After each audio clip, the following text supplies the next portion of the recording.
Hello viewers, আসসালামু আলাইকুম। আশা করি সকলেই ভালো আছেন।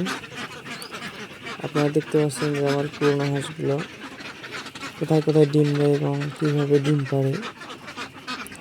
এটা হচ্ছে আমার পুকুরের উপরে ঘর। এই ঘরে এখান থেকে যেগুলো খাবার দিই, খাবারগুলো পুকুরে পড়ে সেগুলো আবার আমার মাছে খায়। তো আপনারা দেখতে পাচ্ছেন যে এই যে হাঁসগুলো বিভিন্ন কোনায় কোনায় ডিম পেড়ে রেখেছে, কারণ এই হাঁসগুলোর জন্য আমি বিভিন্ন জায়গায় জায়গায় বাসা তৈরি করে দিচ্ছি।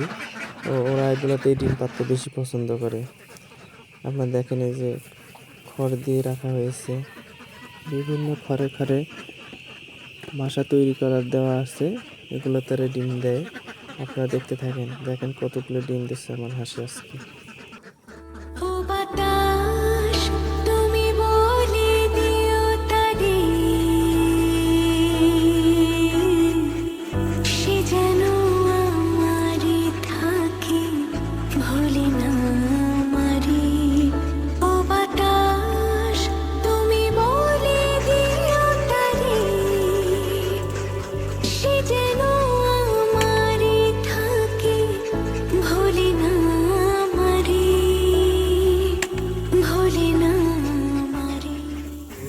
ও বাতাস তুমি বলে দিও তারে,